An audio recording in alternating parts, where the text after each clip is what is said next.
찬송가 533장 내 맘의 주여 소망 대소서 함께 찬송 부르시겠습니다.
갱신공동체 토요 새벽기도회를 시작하겠습니다.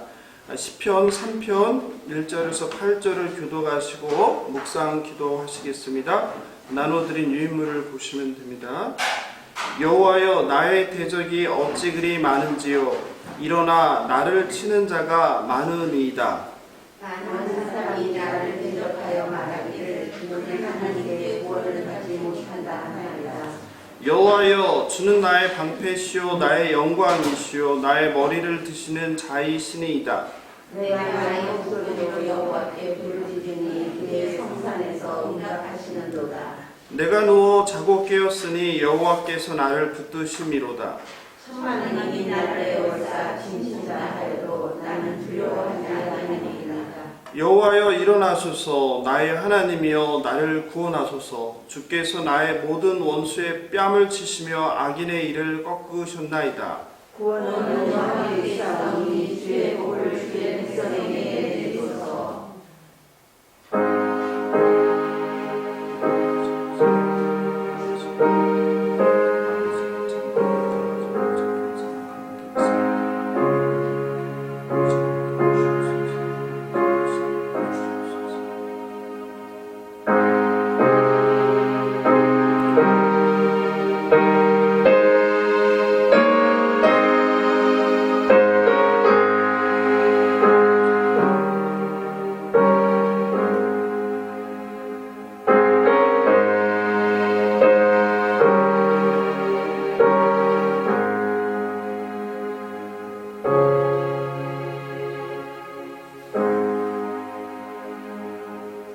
사도신경으로 우리의 신앙을 고백하겠습니다.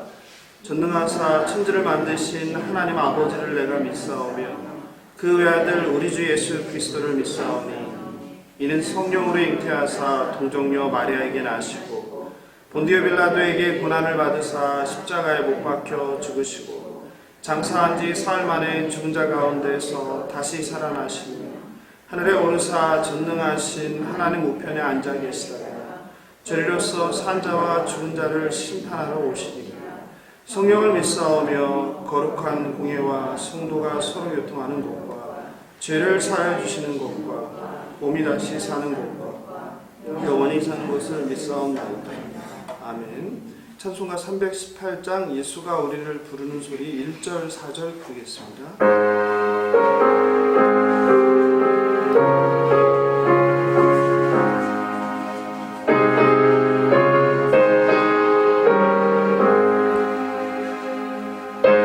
예수가 우리를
하나님 말씀 보겠습니다. 누가복음 16장 1절 8절입니다. 한 절씩 교독하시고 마지막 절은 합독하겠습니다. 또한 제자들에게 이르시되 어떤 부자에게 청지기가 있는데 그가 주인의 소유를 낭비한다는 말이 그 주인에게 들린지라. 주인이 그를 불러 이르되 내가 내게 내가 이 말이 어찌되냐 네가 그런 일을 생하라 청지기 직분을 계속하지 못하리라 하니 청지기가 속으로 이르되 주인이 내 직분을 빼앗으니 내가 무엇을 할까? 땅을 파자니 힘이 없고 빌어먹자니 부끄럽구나. 내가 할 일을 알았도다. 이렇게 하면 직분을 빼앗기는데 사람들이 나를 자기 집으로 영접하리라 하고 주인에게 빚진 자를 일일이 불러다가 먼저 온 자에게 이르되 내가 내 주인에게 얼마나 빚졌느냐? 말하되 이런 말이니까 이렇게 내 빚을 가지고 빨리 앉아 50이라는 하라. 또 다른 이에게 이르되 너는 얼마나 빚졌느냐? 이르되 밀 100석이니이다. 이르되 여기 내 증서를 가지고 80이라 쓰라 하였는지라. 주인이 요구하는 청지기가 이를 지게 하였으므로 칭찬하였으니 이 세대의 아들들이 자기 시대에 있어서는 빛의 아들들보다 더 지혜로우니라. 아멘. 기도하겠습니다. 자비와 긍휼이 풍성하시고 노하기를 더디하시는 창조주 하나님 아버지, 죄로 죽을 수밖에 없는 저희를 불쌍히 여기사 예수님의 피의 공로로 하나님의 자녀 삼아주시고 영생을 주신 그 사랑과 은혜에 감사드립니다. 오늘도 저희들에게 하루라는 선물을 주시어 새벽을 깨워 가난한 마음 상한 심령으로 기도와 말씀의 자리로 인도하여 주시니 감사드립니다. 이 시간 하나님 주시는 생명의 말씀으로 세상에 오염된 저희의 심령을 새롭게 하여 주시옵소서. 예수님의 십자가의 보혈로 마음에 병든 자에게 치유를, 사방이 문제에 둘러싸인 자에게 피할 길과 평안을, 경제적 어려움에 처한 자들에게 도움의 손길을, 절망과 우울함에 빠진 자들에게 소망과 기쁨을, 특별히 사랑하는 사람과 사별의 아픔 가운데 힘들어하는 유족에게 하나님 큰 위로를 허락하여 주시옵소서. 감사하며 생명 되신 예수님의 이름으로 기도합니다. 성도 여러분, 한 주간 동안 안녕하셨는지요? 오늘 비가 와서 많이 못 오지 않았는데 제일 많이 오셨어요. 우리 처음인 것 같아요. 우리 청년 은수자매랑 기남이 형제 나왔고, 예, 그리고 우리 김신옥 집사님께서도 드디어 이제 다시 회복을 하셔서 나와주셨습니다. 감사합니다. 그리고 우리 한병문 집사님과 정은희 권사님도 오늘 나와주셨어요. 뒤에 계신데 이따 위로의 말씀 전해주시면 좋을 것 같아요. 오늘은 누가복음 16장 불의한 청지기 비유라는 제목으로 하나님께서 주시는 말씀의 은혜를 나누려고 합니다. 이전에 자료를 찾아보니 2018년 10월 10일 수요 기도회에서 누가복음 16장 같은 본문으로 제가 설교를 했습니다. 그때도 이해하기 힘든 불의한 청지기 비유에 대한 제 나름 성경 본문을 많이 읽고 그리고 많은 책을 연구하면서 기존의 목사나 신학자의 일반적 해석을 반박하며 새로운 해석을 시도하며 전했던 생각이 납니다. 3년이 흘렀는데 그때 설교가 나름 제 생각에는 괜찮았다고 생각해서 이전 원고를 좀 수정 보완해서 설교를 준비하면 되겠다고 생각했습니다. 그런데 설교 원고를 다시 찾아서 읽어보니 이거는 수정해서 될 차원이 아니라 완전히 다시 써야 되는 상황이었습니다. 본문을 제가 다시 묵상하고 공부하면서 본문 해석상의 부분적인 오류를 발견했기 때문입니다. 설교자로서 무거운 책임감을 느끼는 한편으로 또 지금처럼 영상 녹화에 유튜브에 남길 일이 없었으니 참 다행이다라는 생각도 하였습니다. 성경을 읽다 보면 2021년 지금 이곳 우리가 살고 있는 이 대한민국이라는 세상 속에서의 문화적 관점, 또 시대적인 차이, 또 지리적인 차이, 그리고 보편적인 인류의 어떤 정서라는 관점에서 성경 내용이 받아들이거나 이해하기 힘든 것들이 있습니다. 그런 본문 중에서 가장 대표적인 것이 바로 오늘 함께 나눌 불의한 청지기 비유가 아닐까 생각이 듭니다. 비유의 대가로 불리는 독일의 신학자 루돌프 볼트만 교수도 이 비유를 가리켜 이해할 수 없는 이상한 비유라고 하였습니다. 성도 여러분도 지금까지 불의한 청지기 비유 설교를 많이 들어보셨을 것입니다. 저도 참 많이 들었습니다. 먼저 오늘 본문의 내용을 제가 짧게 요약해 보겠습니다. 불의한 청지기가 있었습니다. 주인은 자기가 믿고 재산 관리를 맡긴 청지기가 불의하게 자신의 소유를 허비한다는 소문을 듣게 되었습니다. 이것은 확인해 보니 사실이었고 주인은 그를 해고하겠다고 마음을 먹었습니다. 자신이 해고될 것을 안 청지기는 앞으로 먹고 살 일을 걱정하다가 한 가지 기발한 묘책을 생각해냅니다. 주인에게 돈을 빌려간 채무자들을 불러서 그들의 빚을 주인 허락도 없이 자기 맘대로 탕감해 주는 것입니다. 그러면 빚쟁이들은 주인에게 고마워할 것이고 자신에게도 고마워할 것입니다. 그리고 빚을 탕감받은 사람들이 자신에게 감사 인사와 함께 수수료를 챙겨줄 것입니다. 지금 당장 그렇지 않은 사람들은 나중에라도 자신의 은혜를 잊지 않고 자신에게 선대할 것입니다.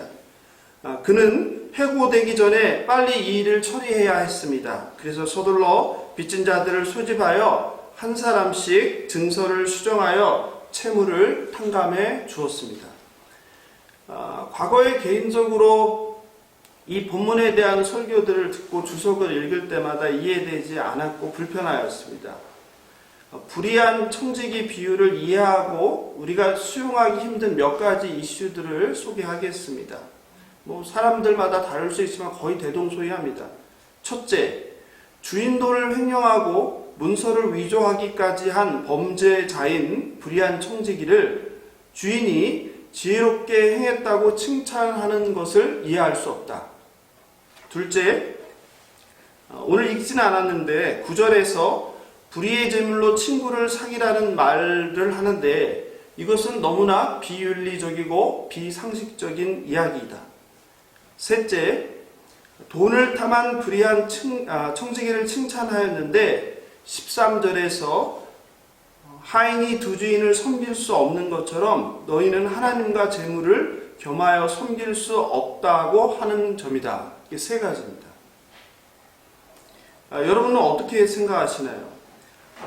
사실 내용이 논리적이지도 않고 일관성도 없습니다. 게다가 우리가 알고 이해하는 하나님의 성품과 전혀 다른 이야기입니다. 하나님은 어떤 분이십니까? 하나님은 거룩하시고 공의로운 분이세요. 그리고 하나님은 편법을 용납하지 않는 분이십니다.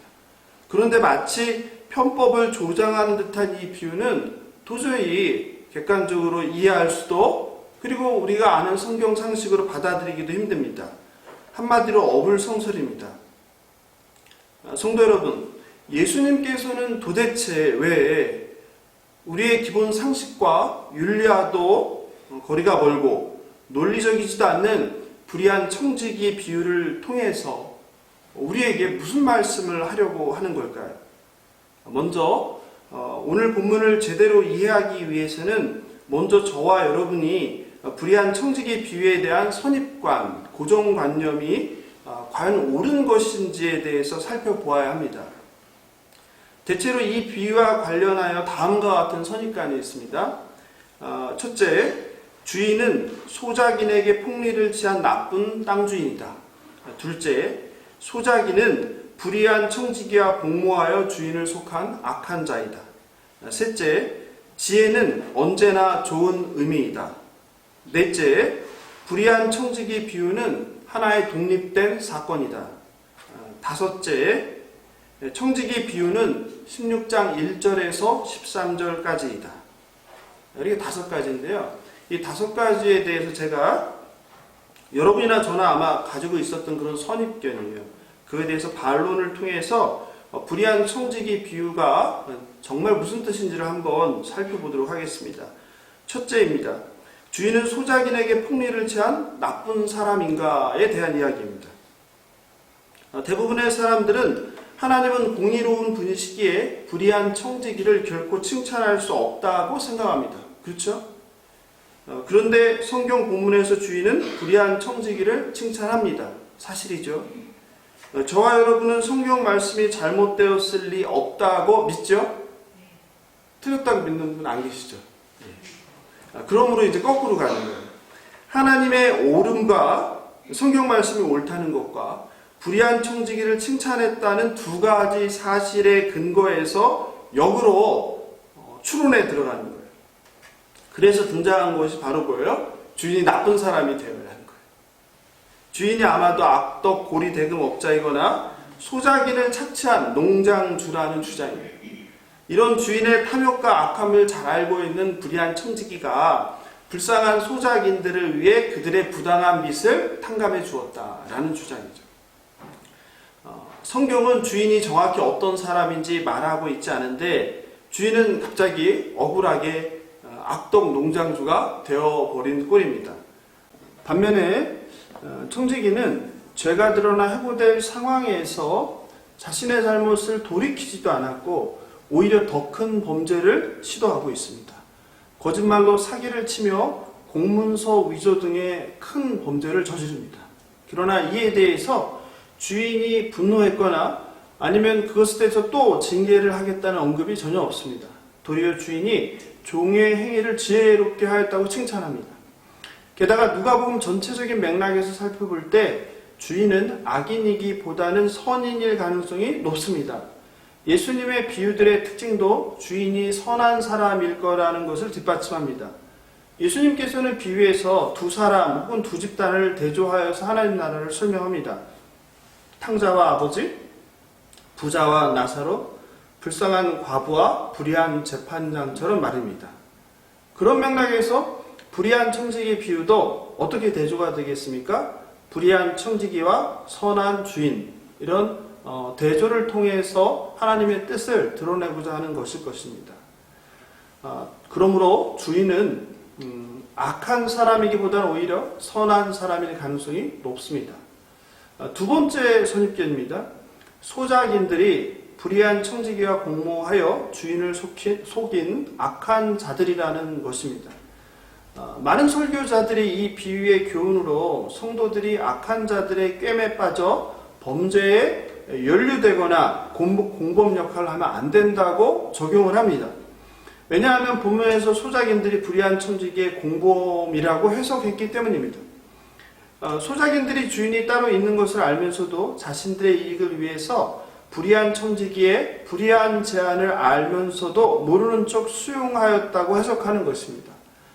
그런데 이런 해석은 당대의 고대 근동의 토지제도와 관리체제나 법을 전혀 연구하지 않은 그냥 뭔가 성도들에게 색다른 적용을 시도하려는 논리적 비약이고 자의적인 해석입니다. 당시 고대 근동 지역의 농경 문화에 대한 이해와 관련된 땅 주인과 소작인 그리고 대리인의 역할을 했던 청지기의 관계를 깊이 이해하는 것이 필요합니다. 이것에 관한 학자들의 논문도 부지기수입니다. 유대인의 구존된 율법을 문서화한 미시나에도 관련된 내용이 아주 구체적으로 많이 나옵니다. 하지만 그런 내용을 자세히 우리가 많은 내용을 알 필요는 없지만 여기에서 이 연구를 통해서 전체적인 내용을 정리한 한 학자의 총평을 소개합니다. 40년 동안 이스라엘과 중동 지역에 실제로 거주하면서 신학교에서 교수로 연구하고 가르친 중동문화 전문가 베일리 박사는 불의한 청지기 비유와 관련한 가장 개연성 있는 문화적인 정황은 부동산 업무를 수행할 권한을 가지고 있었던 관리인과 관련된 땅 문제이다. 채무자들은 그 땅을 임차하고 땅을 1년간 사용한 대가로 일정량을 지불하기로 계약한 사람들이다. 청지기는 틀림없이 뒷거래로 대가를 임차인들에게 요구했을 것이다. 물론 주인이 보는 장부에는 그런 내용들이 기입되어 있지 않았을 것이다. 청지기는 임차인들을 관리하고 해마다 계약을 성립하는 대가로 주인에게 수수료를 받는 유급 관리였을 것이다. 그리고 주인은 그 지역에서 존경받는 기인이었을 것이다. 라고 주장합니다. 그런 맥락에서 주인이 존경받는 사람이란 것과 땅의 계약을 해마다 갱신하고 그것을 관리하는 책임 있는 관리인이 주인이 빚을 줄여준다는 말을 소작인들은 조금도 의심하지 않고 믿었을 거라고 생각합니다. 그러므로 소작인들은 불의한 청지기의 불순한 의도를 알면서도 동참한 공범자라고 우리가 속단하는 것은 잘못입니다. 즉 핵심은 불의한 청지기가 주인이 그 지역에서 소작인들에게 존경받는 사람이라는 것을 이용했다는 것입니다. 그러므로 저는 자신이 이렇게 주인의 허락 없이 불의한 일을 해도 소작인들이 기뻐할 것이고 또 소작인들이 그 고마움을 주인에게도 표현할 것이고 그리고 자신에게도 고마워하기에 결국 그 주인이 선한 주인이 자신을 어쩌지 못할 것이라는 그런 약삭빠른 꾀를 이 청지기가 발휘했다고 해석하는 입장입니다. 셋째, 불의한 청지기 비유에서 가장 큰 오해는 지혜 있게라는 표현을 긍정적으로 해석하는 것입니다. 8절의 지혜 있게는 불의한 청지기 비유에서 가장 논란이 되는 표현이죠. 예수님 혹은 주인이 불의한 청지기를 어떻게 칭찬할 수 있단 말인가? 이게 논란이죠. 칭찬의 근거는 바로 청지기가 지혜 있게 행동했다는 것입니다. 8절을 한번 같이 읽어볼까요? 주인이 이 옳지 않은 청지기가 이를 지혜 있게 하였으므로 칭찬하였으니 이 세대의 아들들이 자기 시대에 있어서는 빛의 아들들보다 더 지혜로우니라. 그렇죠? 우리는 일반적으로 지혜를 긍정적 의미로만 해석합니다. 하나님께 지혜를 달라고 기도합니다. 또 지혜롭게 말하고 지혜롭게 행동하라는 사람이 되게 해달라고 기도합니다. 그런데 우리 교회 안에서만 그런 게 아니죠. 세상에서도 지혜를 좋은 의미로만 사용하는 것은 마찬가지입니다. 그래서 이 비유를 사람들은 이해하지 못합니다. 이 비유에서 사람들은 예수님 혹은 주인이 불의한 자의 행동을 칭찬했기 때문에 이유 불문하고 하나님께서 인정한 옳은 행위라고 결론 짓고 의심하지 않습니다. 그런데 정말로 주인 혹은 예수님께서 불의한 청지기의 행동을 칭찬하신 걸까요? 또 그 지혜라는 단어가 우리가 알고 생각하는 그런 좋은 의미일까요? 그래서 이 단어에 대해서는 원어의 의미를 좀 살펴볼 필요가 있습니다. 8절에 쓰인 헬라어 프로니모스라고 하는데요. 이것은 구약에서 히브리어로 호크마라고 하는 단어이죠. 그런데 구약에서 호크마는 현대적 의미로 했을 때 약삭빠름이라는 의미가 있습니다. 학자 포로는 호크마가 비도덕적인 약삭빠름과 자신을 보호하는 기술을 뜻하기 위해 사용되었다라고 말하고 있습니다. 실제로 공동 번역 성경으로 8절을 한번 제가 읽어 드리겠습니다. 그 정직하지 못한 청지기가 이를 약삭빠르게 처리하였기 때문에 주인은 오히려 그를 칭찬하였다. 그렇죠. 지혜롭게라고 하지 않고 공동 번역 성경은 약삭빠르게라고 번역을 하고 있습니다. 실제로 성경을 통해서도 하나만 살펴보겠습니다. 이 단어는 출애굽기에서 바로가 애굽 사람들에게 이스라엘 아이를 죽이라고 명령할 때 사용하였습니다. 출애굽기 1장 10절입니다. 제가 읽어드리겠습니다. 자, 우리가 그들에게 대하여 지혜롭게 하자. 여기 나오죠. 두렵건대 그들이 더 많게 되면 전쟁이 일어날 때에 우리 대적과 합하여 우리와 싸우고 이 땅에서 나갈까노라. 이렇게 지혜롭게가 오늘날 우리의 긍정적인 인식과 달리 부정적인 방법을 도모할 때 하나님 나라의 방식과 반대되는 일을 계획할 때도 쓰였다는 것을 우리가 알 수 있습니다. 그러므로 누가복음 15장의 지혜롭기는 긍정적인 의미라기보다는 약삭빠름, 청지기가 약삭빠른 자이다. 또 자기를 보호하기 위해 사용하는 기술, 청지기가 자신을 보호하기 위해서 어떤 일을 획책했다라는 의미로 해석하는 것이 옳습니다. 그런 맥락에서 다시 제가 편하게 한번 해석을 해보겠습니다. 참 그놈 약삭빠르게 자기가 어떻게 해야 살 수 있는지를 아는 놈이야. 정말 그놈은 약삭빠른 자야. 사람들이 내게 빚을 줄여주어서 고맙다고 인사를 하는 상황이니 내가 이것을 다시 잘못된 것이라고 물릴 수도 없고 그렇게 한 저 청지기 저 나쁜 녀석을 붙잡아다가 감옥에 쳐넣을 수도 없으니 말이지. 이런 맥락에서 주인의 마음을 이해할 수 있지 않을까라는 생각이 듭니다. 한마디로 청지기는 그의 지혜, 능숙한 자기보호 기술, 약삭 발음으로 칭찬을 받은 것입니다. 본문에서 쓰인 지혜가 우리가 아는 긍정적이기만 한 의미가 아니라는 것을 알 수 있습니다. 청지기는 자신이 처한 상황에서 소망이 없다는 사실에 민감하게 반응했습니다. 그가 자기의 죄에 대해 구원받을 수 있는 유일한 길은 주인의 너그러움, 자비라고 생각했습니다. 너그러운 주인은 부채를 줄여준 청지기로 인해 어쨌든 소작인들의 칭찬과 존경을 더 받게 될 것이고, 그런 일을 벌인 불의한 청지기를 감옥에 집어넣거나 매를 때리거나 징계를 할 수는 없었을 것이라고 생각한 것입니다. 불의한 청지기는 바로 주인의 너그러움, 자비를 의지하고 이용하는 지혜를 사용했습니다. 그리고 그는 자신의 잘못을 알았고 주인에게 이런저런 핑계를 전혀 대지 않았습니다.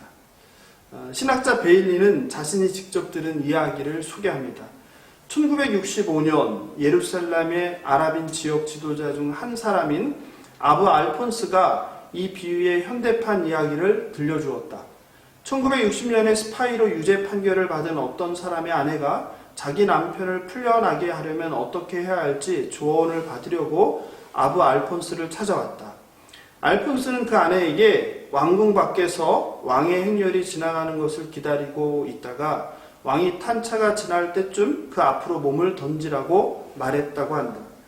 그는 아내에게 무죄를 호소하지 말고 신신당부를 하며 조언을 하였다고 한다. 부인, 당신 남편이 유죄임을 알죠? 왕도 당신 남편이 유죄임을 알고 있습니다. 변명을 늘어놓는 것은 모든 소망을 포기하는 것입니다. 단지 왕의 자비에 모든 것을 거십시오. 그 여자는 실제로 알폰스가 시키는 대로 했습니다. 그리고 실제로 요르단의 국왕은 그 여인의 남편인 스파이를 풀어주었습니다. 죄인이 할 일은 이런저런 핑계를 대며 자신의 죄를 합리화하는 것이 아닙니다. 주인의 자비를, 왕의 자비를 구하는 것입니다. 바로 불의한 청지기 비유는 죄인이 해야 하는 것이 핑계대는 것이 아니라 주인의 자비를 의지하는 거라는 것을 보여주고 있습니다. 네 번째, 불의한 청지기의 비유를 독립된 하나의 이야기로 이해하면 안 됩니다. 불의한 청지기의 비유를 인접한 다른 예수님의 비유와 함께 이해하지 않고 하나의 개별적인 사건, 하나의 독립된 이야기로 이해하면 안 됩니다. 이렇게 할 경우 성경 저자인 누가의 의도나 예수님의 말씀의 진짜 의미를 파악하기 어렵습니다. 또한 전체적인 의미를 파악하지 못하고 도리어 불의한 청지기 개인의 도덕적 문제로 제안하거나 윤리적 교훈으로 협소하게 이해하고 설교하거나 해석하게 됩니다. 또한 물질을 올바로 사용할 것이냐 말 것이냐의 그런 재정관리의 문제로 초점을 맞추게 됩니다. 참 의미는 잃고 다른 어떤 세부적인 작은 이야기들이 중심이 되게 되는 오류를 범하게 됩니다. 그러므로 15장 이 이야기를 별개로 자체만으로 의미를 파악하지 말고 인접한 맥락 속에서 다른 예수님의 비유와 함께 이해해야 합니다. 그런 맥락에서 좀 살펴볼까요? 14장은 우리가 다루었죠. 천국잔치의 비유를 통해서 하나님 나라에 초대받는 사람과 태도를 이야기하고 있습니다. 그죠? 그리고 누가 초대를 받고 누가 천국잔치를 거절하는지 이야기합니다. 15장은 우리가 지난주 한 거니까 기억나시죠? 잃어버린 것들을 포기하지 않고 찾으시는 하나님의 영혼 사랑을 말합니다. 그리고 16장은 불의한 청지기를 칭찬하시는 주인에 대해서 말씀하십니다. 특별히 15장의 잃어버린 탕자의 비유와 16장의 불의한 청지기의 비유는 바로 인접해서 밀접하게 연결됩니다. 청지기와 아들 모두 신의를 저버렸습니다. 이 공통점이죠. 청지기는 주인을, 아들은 아버지를 배신했습니다. 청지기와 탕자 둘 다 중요한 것은 자신이 한 행동을 변명하거나 핑계를 대지 않습니다. 그리고 주인과 아버지는 둘 다 청지기와 아들을 징계하지 않습니다. 청지기는 해고는 되었지만 감옥에 가지 않았습니다. 아들은 도리어 형이 시기하고 질투할 정도의 아버지의 큰 환대를 받았습니다. 누가는 반복적으로 비유를 통해 하나님 나라가 무엇인지, 그리고 하나님은 어떤 분이신지, 그리고 불순종한 이스라엘, 나아가 저와 여러분이 어떤 자인지 실체를 폭로하고 있습니다. 용서받을 수 없는 탕자를 용서하고 환대하는 하나님, 잃어버린 한 마리 양을 찾으시는 하나님, 범죄한 청지기를 그냥 놔두는 주인의 궁율 이야기입니다. 실제로 신학자 맨스는 불의한 청지기 비유가 거의 탕자 비유의 부록으로 간주될 수 있다라고 주장하였습니다. 신학자 데럿도 불의한 청지기 비유는 잃은 양 비유와 탕자 비유에서 시작된 주제의 연속이며 두 비유의 주제와 반대되는 것이 아니다라고 해석했습니다. 그러니 제가 그냥 혼자 제가 자의적으로 해석하는 것이 아니라는 걸 알 수 있겠죠. 데이비드슨이라는 신학자는 누가복음 15장에서 새 비유를 말한 배경이 불의한 청지기 비유의 의미를 이해하기 위한 단서를 제공하는 데 있다. 더 깊이 들어갔죠. 오히려 누가복음 15장에 잃어버린 세 가지 그 이야기는 결국 이 불의한 청지기 이야기를 하기 위한 단서를 제공한다. 이렇게 주장합니다. 그러므로 불의한 청지기 비유는 하나의 분리된 개별적 이야기가 아니라 누가가 인용한 다른 예수님의 비유와 같은 맥락에서 이해되고 해석돼야 합니다. 세상의 삶과 반대되는 하나님 나라의 도래와 하나님 나라의 원리를 설명합니다. 세상은 부와 힘을 중시하지만 하나님 나라는 하나님 말씀에 순종하는 사람을 위한 곳입니다. 인간의 노력과 능력이 결정하는 것이 아니라 하나님의 사랑과 하나님의 무조건적인 자비로 결정되는 곳입니다. 불의한 청지기 비유, 잃은 양의 비유, 돌아온 탕자 이야기의 핵심은 바로 하나님의 자비와 사랑입니다. 자격 없는 자를 용서하시고 구원을 베푸시는 하나님의 은혜가 핵심입니다. 이제 마지막 5번째, 불의한 청지기의 비유를 16장 1절에서 13절까지로 이해하는 것입니다. 사실 저도 여러분은 기억을 못하시겠지만 2018년 처음 이 본문을 해석할 때 제가 본문을 1에서 13절로 선택했어요. 근데 오늘은 1에서 8절로 끊었죠. 대부분, 거의 대부분이 1, 13절을 끊습니다. 그런데 눈치채셨겠지만 오늘은 1절, 8절까지만 의도적으로 선택하였습니다. 그렇게 한 이유는 13절까지를 전체 비유로 선택하게 될 때 발생되는 문제입니다. 사실 1절, 8절, 그리고 9절, 13절까지의 내용이 좀 다릅니다. 전반부의 불의한 재물로 친구를 사물하는 교훈과 그리고 13절에 하나님과 재물을 겸하여 섬길 수 없다는 내용이 상충되죠. 그죠? 그래서 저도 지난번 설교할 때 1절에서 13절을 같은 내용으로 규정하고 그리고 13절을 전체 결론으로 생각하고 이야기를 끌어갔었습니다.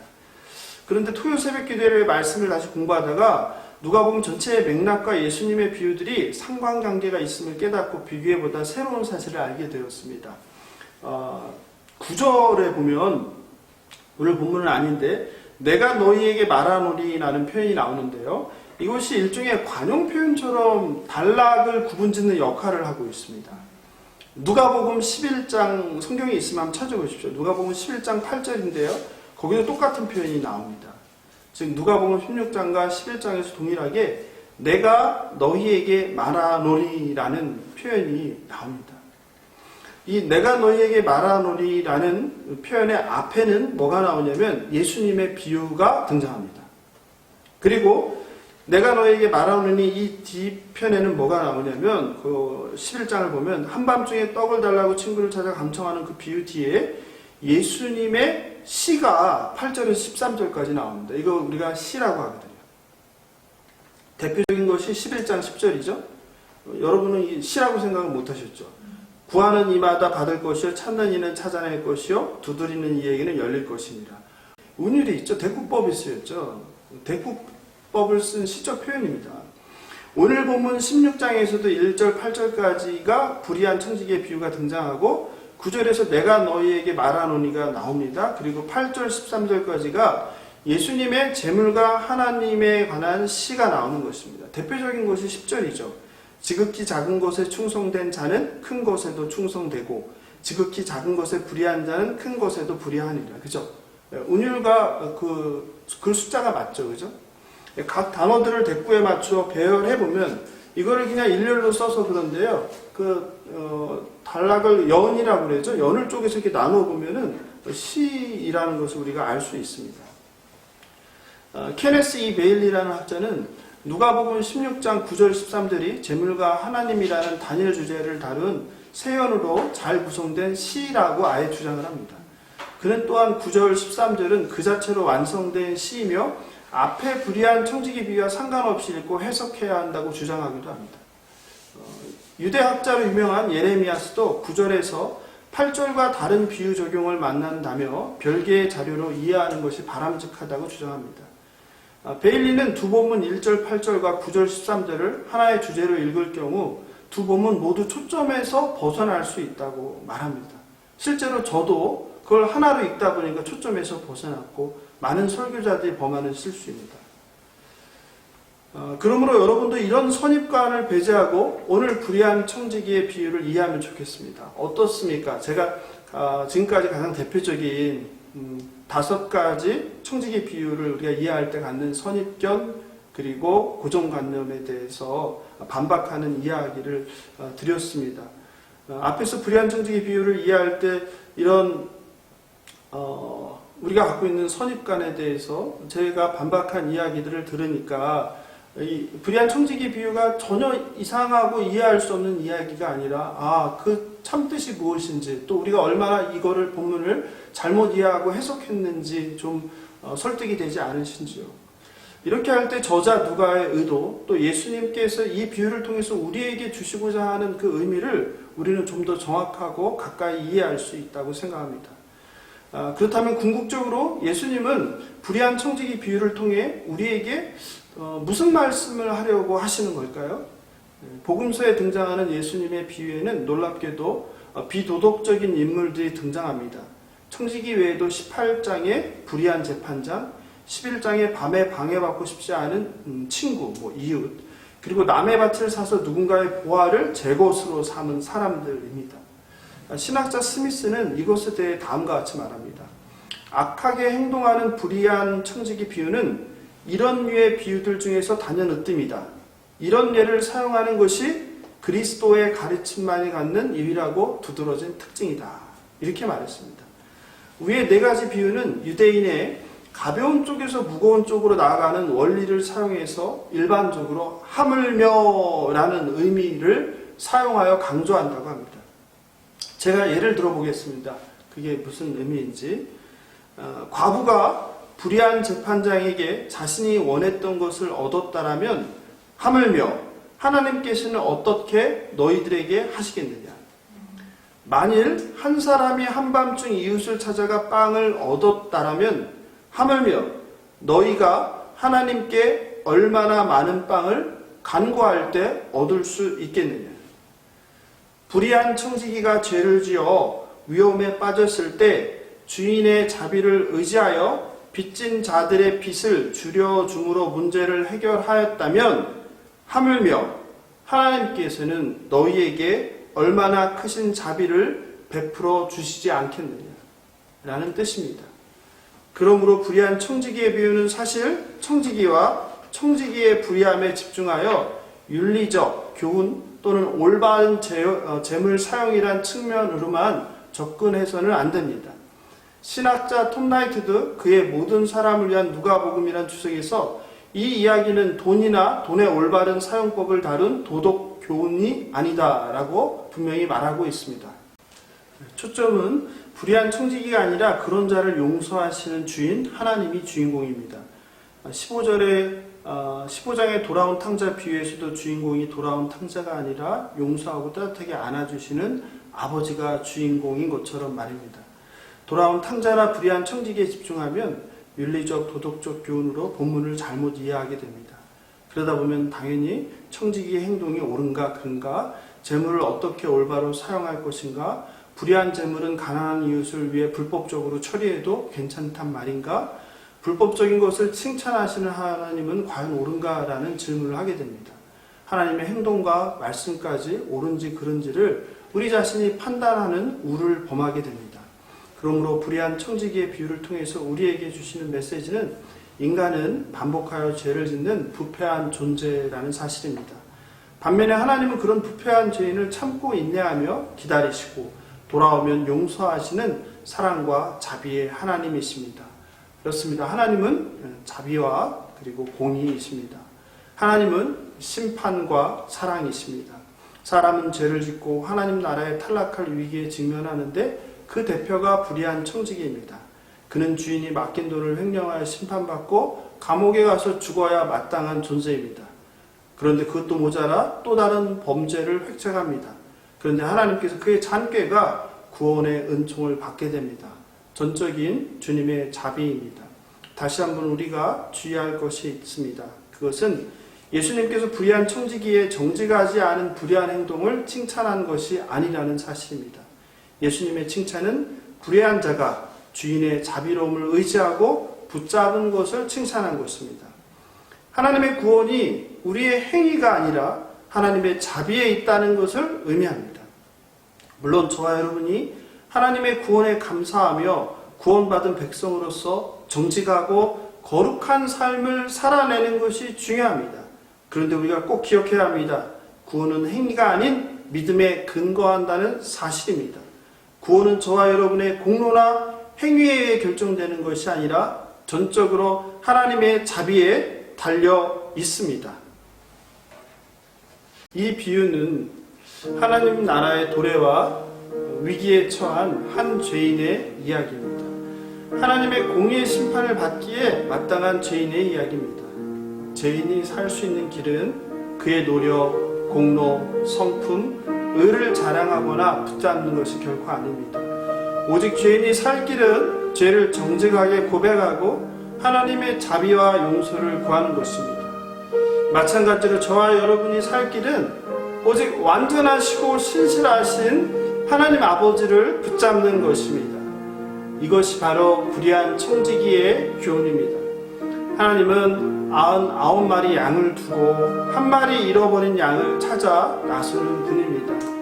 하나님은 잃어버린 동전 한 드라크마를 찾는데 전력을 다하시는 분입니다. 하나님은 세상 재미에 빠져 집 나간 아들이 돌아오길 마을 어귀에서 매일 저녁 기다리시는 분이십니다. 저와 여러분도 노하기를 더디하시는 하나님의 자비와 긍휼을 구하고 오직 하나님 한 분만 의지하시길 예수님의 이름으로 축복하며 기도합니다. 이 시간 말씀 생각하면서 잠시 기도하면 좋겠습니다. 하나님, 저희가 불의한 청지기임을 고백합니다. 하나님, 맡겨준 재물을 저희 마음대로 사용하여 낭비하였음을 회개합니다. 모든 소유가 하나님의 것임을 고백합니다.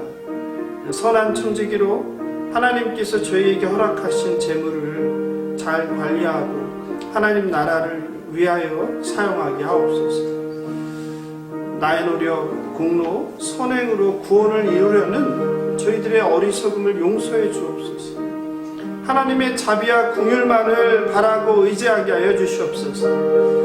내가 1만 달란트 탕감받은 자라는 것을 명심하고 은혜 받은 자의 삶을 살게 하옵소서. 하나님과 재물을 겸하여 섬길 수 없음을 명심하고 살아가게 하옵소서. 이렇게 기도하겠습니다. 하나님 아버지, 하나님 오늘 잃어버린 불의한 청지기의 비유를 통해서 우리에게 주시는 교훈을 무엇인지 깨달게 하시니 감사합니다.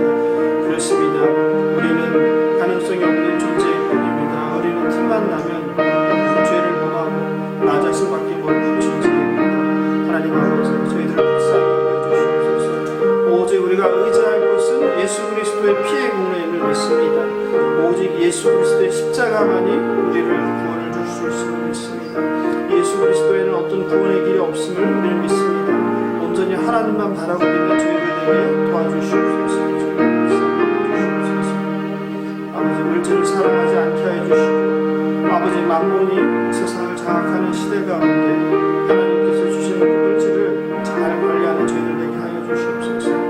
나의 유익을 위해서 사용하는 데 정신이 없습니다. 아버지, 가난한 이웃들을 위해서 맡겨주니 하나님 나라를 위해서 죽는 사람은 저희들에게 하여 주시옵소서.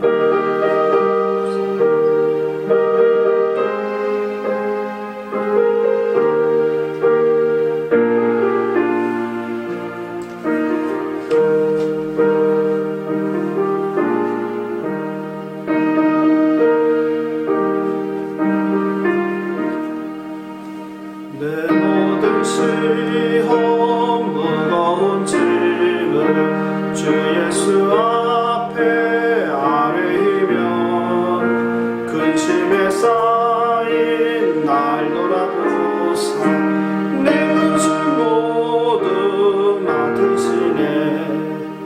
무거운 짐을 나 홀로 지고 견디다 못해 쓰러질 때 불쌍히 여겨 구원해 주니 은혜의 주님 오직 예수. 3절 내 짐이 점점 무거워질 때 주 예수 앞에 아뢰이며 주께서 친히 날 구해 주사 내 대신 짐을 져주시네. 무거운 짐을 나 홀로 지고 견디다 못해 쓰러질 때 불쌍히 여겨 구원해 주니 은혜의 주님 오직 예수. 기도 제목을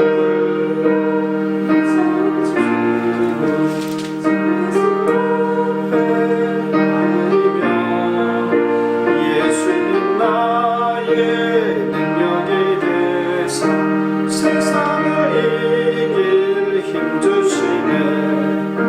무거운 짐을 나 홀로 지고 견디다 못해 쓰러질 때 불쌍히 여겨 구원해 주니 은혜의 주님 오직 예수. 네, 2번, 3번, 4번 기도 제목 읽고 잠깐 기도하겠습니다. 2번 한국교회의 갱신과 회복을 위해서 기도합니다. 세속화되고 돈을 사랑하는 한국교회가 회개하게 하옵소서. 힘과 크기 인기를 쫓지 않고 오직 하나님의 자비와 긍휼을 구하는 교회 되게 하옵소서. 성도들의 피땀 흘린 헌신을 목회자의 욕망과 사적 목적을 위해 전용되지 않게 하옵소서.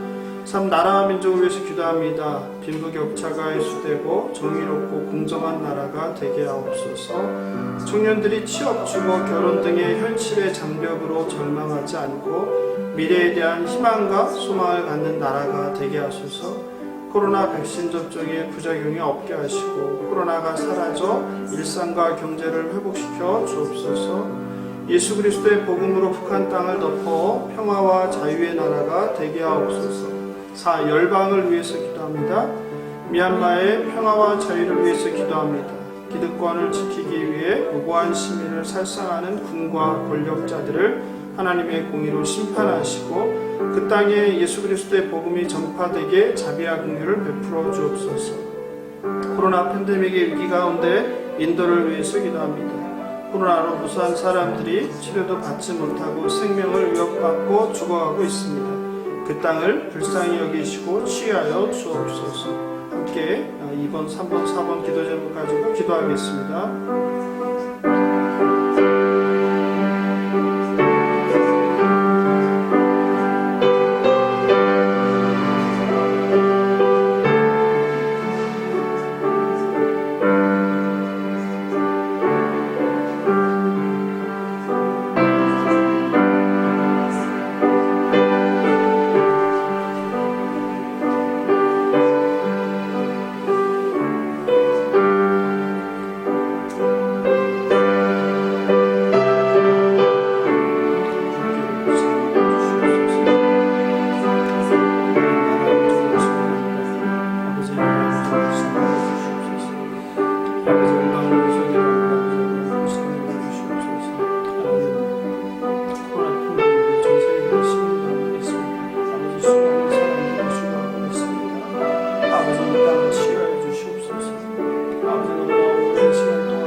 기도 제목 가지고 기도하겠습니다. 5번 2021년 갱신 공동체를 위해서 기도합니다.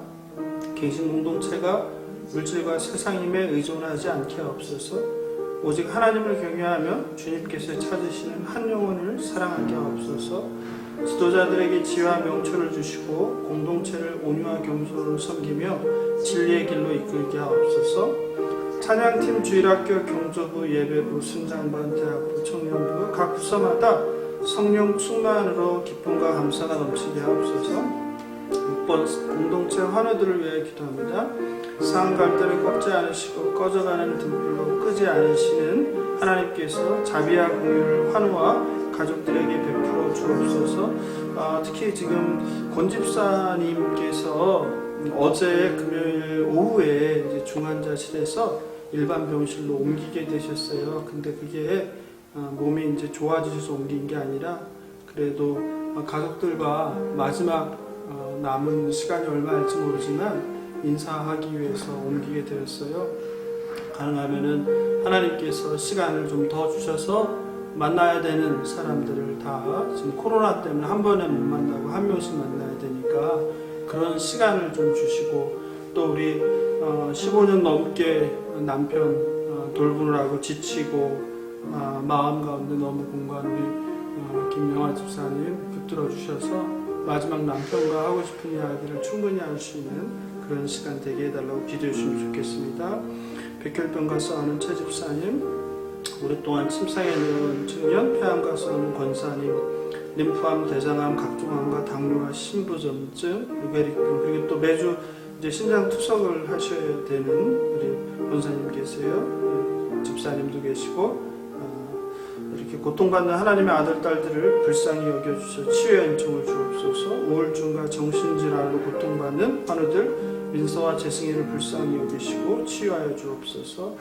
특별히 코로나로 장기간 면회도 안 되는 요양병원에 계신 부모님들을 성령 하나님께서 함께 해주시고 특히 그 가운데 예수를 아직 모르는 분들이 있다면 하나님이 정말 놀라운 방법으로 구원의 은총을 허락해 주시길, 또 특별히 환우를 돌보는 가족들에게 자비를 베풀어 주셔서 날마다 그것을 감당할 만한 새 힘과 그리고 기쁜 마음을 좀 주시길 그렇게 기도해 주시면 좋겠습니다. 함께 기도하겠습니다. 하나님 아버지, 갱신 공동체를 위해서 기도합니다. 하나님 아버지, 이 갱신 공동체가 참 8년의 시간을 보내왔는데 여기서 정말 새로운 전기가 마련되게 하여 주시옵소서. 이제 8년 동안 잘못된 것을 비판하면서 그를 개선하기 위해서 싸워왔다면 이제 앞으로의 남은 시간들은 이 교회를 정말 우리가 비판하고 문제 제기한 것들을 제거해 아름다운 교회, 건강한 교회, 주님 기뻐하시는 말씀에 그리고 기도에 세워진 그런 교회가 될 수 있도록 인도하여 주시옵소서.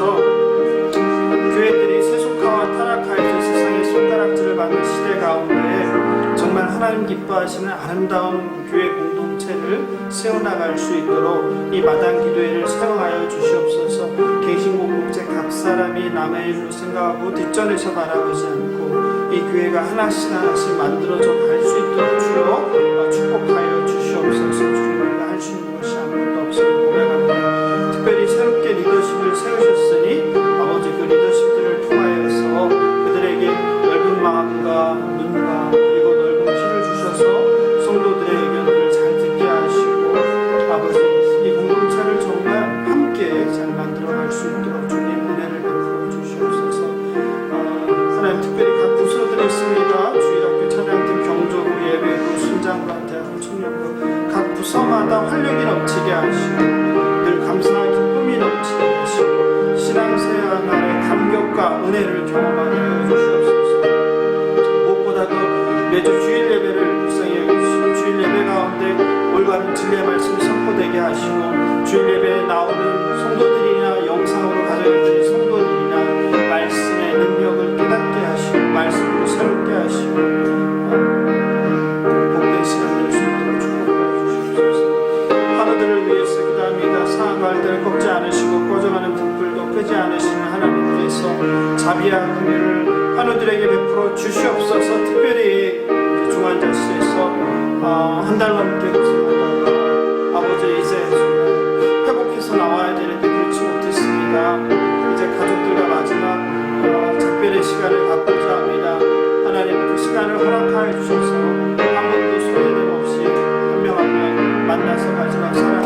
말씀을 나눌 수 있는 시간 허락하여 주시고 가능하다면 이 집도 돌아오셔서 가족에게 사랑한다는 말, 감사하다는 말을 전하게 하시고 예수 그리스도의 구주로 다시 한번 고백하고 하나님 나라 갈 수 있도록 축복하여 주시옵소서.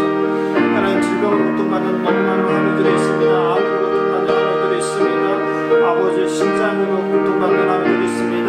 매주마다 힘든 투석을 해야 되는 하루들이 있습니다. 한 달에 한 번씩 항암 치료를 받고 두 주에 한 번씩 항암 치료를 받아야 하는 많은 신부들이 있습니다. 이런 불치병과 싸우고 있는 성도들을 불쌍히 여겨주셔서 세상에 의술도 할 수 없는 놀라운 하나님의 방법으로 치유하여 주시옵소서.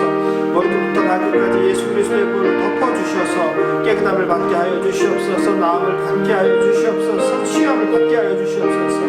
아버지 우리가 이렇게 기도할 때에 예수 그리스도의 손으로 친히 안수하여 주셔서 성령의 불로 몸속에 있는 더러운 암세포들을 태워주시고 몸속에 있는 모든 더러운 균들을 태워주셔서 아버지 사함을 받게 하여 주시옵소서. 믿음대로 될지어다.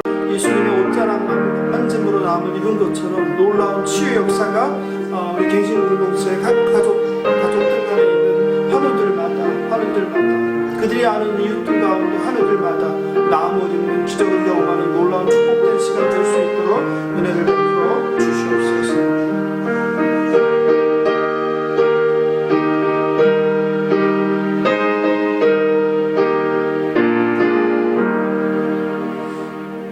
창조자 하나님 아버지 감사합니다. 오늘도 새벽 기도회를 통해서 하나님께 모든 영광과 감사와 찬양을 올려드립니다.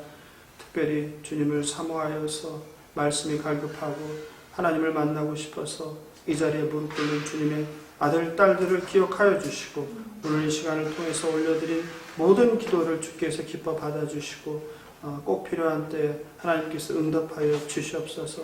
특별히 오늘은 참 우리가 성경을 읽으면서 이해 안 되는 좀 받아들이기 힘든 불의한 청지기의 비유의 이야기를 지금까지 우리가 갖고 있는 선입견을 버리는 방식으로 나누어 보았습니다. 이것을 통하여서 주님께서 진정으로 하고 싶은 말씀이 무엇인지를 깨닫고 그리고 경험하는 시간 될 수 있도록 은혜 베풀어 주시옵소서. 하나님 여전히 지금 생사의 기로에 서 있는 많은 환우들이 있습니다. 주님 바라옵기는 그들에게 치유의 은총을 베풀어 주셔서 주 여호와가 살아계심을 증거하여 주시옵소서.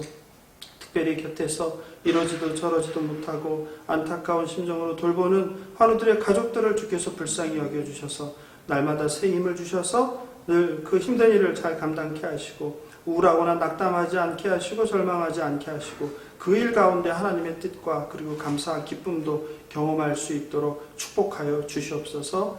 감사하며 승리의 되신 예수님의 이름으로 기도합니다. 토요일 새벽 기도회를 함께해 주신 성도님들께 진심으로 감사드립니다. 새벽 기도 후에도 시간이 허락되신 분들은 여기에서 또 그리고 초소에서 계속 마음을 모아 기도해 주시면 좋겠습니다. 주님께서 가르쳐 주신 기도로 새벽 기도회를 마치겠습니다. 하늘에 계신 우리 아버지여 이름이 거룩히 여김을 받으시오며 나라가 임하옵시며 뜻이 하늘에서 이룬 것 같이 땅에서도 이루어지이다. 오늘날 우리에게 일용할 양식을 주옵시고 우리가 우리에게 죄지은 자를 사하여 준 것 같이 우리 죄를 사하여 주옵시고 우리를 시험에 들게 하지 마옵시고 다만 악에서 구하옵소서. 대개 나라와 권세와 영광이 아버지께 영원히 있사옵나이다. 아멘.